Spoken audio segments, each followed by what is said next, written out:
When I started studying Japanese in 2012, I didn't really understand the difference between the common verbs wakaru and shiru. We get a lot of questions about it on ToKini as well, so let's clear it up right now and help you avoid some common mistakes. The verb wakaru means to understand, and it's generally used for understanding that's based on your own experience. Shiru, on the other hand, is used for more informational knowledge, things you've read about, been told about, or Googled. By the way, from this point on in the video, we're going to be using some grammar that you probably won't know unless you've studied up to around lesson 8 in the textbook Genki, or have at least learned about the te iru form and short forms of verbs in your own studies. If you haven't learned about any of that yet, you might want to check out this playlist before going any further in this video.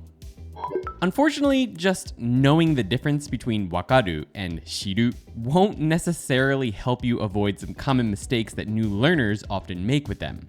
So let's figure out how to avoid those. For the verb wakaru, when we don't wakaru, we say wakaranai, not understand. When, through experience, we do come to understand something, we then say wakaru, understand. It's now a part of us, so to speak.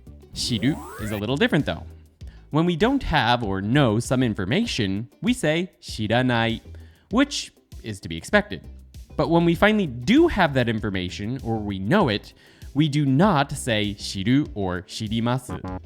Instead, we use the stative te iru form and say shitteiru.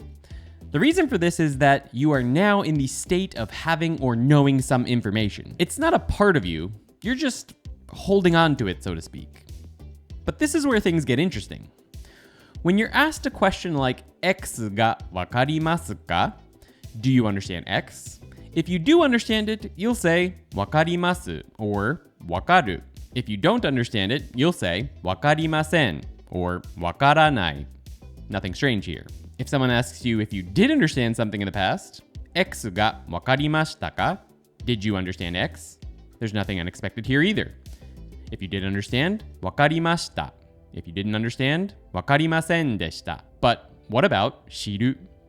Well, when someone asks you if you know some information, they'll always use the te iru form. X wo shitteimasu ka? Are you knowing X?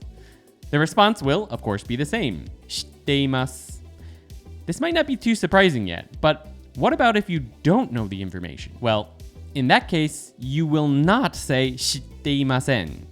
You have to use the normal negative, shirimasen or shiranai.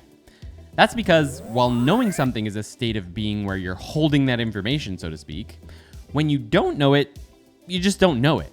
You don't even know about it. It's irrelevant to you. You shiranai or shirimasen.